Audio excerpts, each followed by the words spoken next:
The Democrats are denying reality by refusing to admit Biden is unfit. It is not the cognitive decline of Joe Biden I am concerned about, it's that of his supporters. During last week's presidential debate, we saw what we saw, and actually, anyone who has paid attention over the past couple of years has seen his marked deterioration. Despite this, his aides, so-called loved ones, and the party faithful have denied any sort of cognitive decline. Everything has been stage managed around the fact he is more compos mentis between 10 a.m. and 4 p.m. After that, he is tired and prone to memory lapses. Every detail, shortening his walk to Air Force One in his orthopaedic shoes, the ever-present sunglasses, making sure all travel has been minimized, has been worked out to make him seem oak. He is not Oka. The most cringeworthy moments of that debate were not when he was gibbering, but when the camera was on his vacant, slack-jawed face when Trump was speaking. The vital difference between these two past their sell-by-date dudes is that priced into Trump's appeal is his lack of any relationship to reality, whereas Biden talks about truth. All this dissolved. Trump is a proven liar, criminal, and sexual offender, but Biden, does he genuinely believe he will be up to this at 85? Do the Democrats think this is the best they can do? Apparently so. This is delusional and it is negligent. If Trump wins, then NATO is under threat.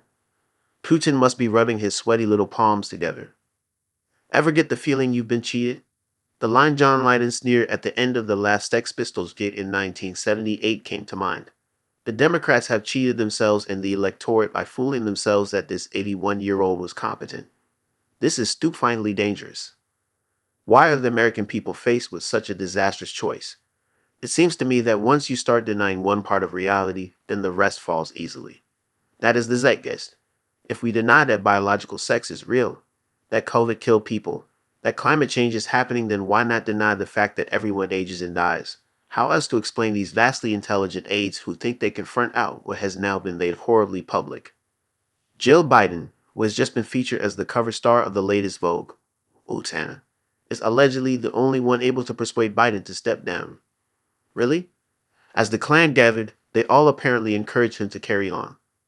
The rest of the world is gobsmacked because we have all faced situations where we have had to tell stubborn relatives that they can no longer drive or take care of themselves properly. We do this out of care.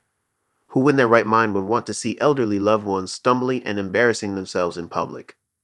The Democrat establishment is not in its right mind. It is creaky and lacking in agility as none of this information is new.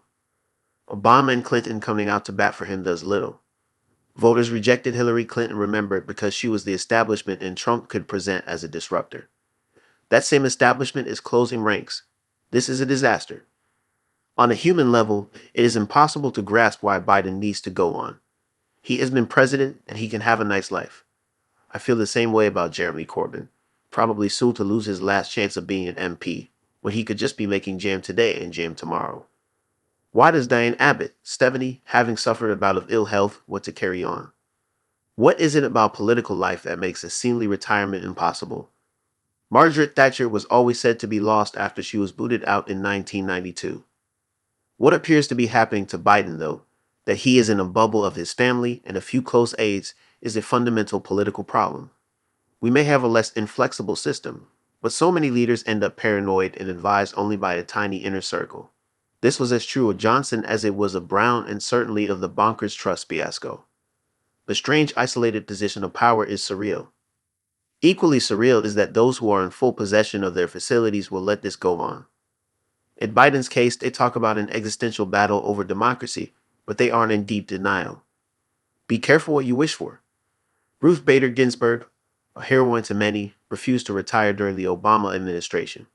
When she died, Trump was then able to replace her on the Supreme Court with a judge who would vote down Roe v. Wade, something she had campaigned for all her life. This hanging on proves nothing, nor does it get results. We vote with our heads as well as our hearts.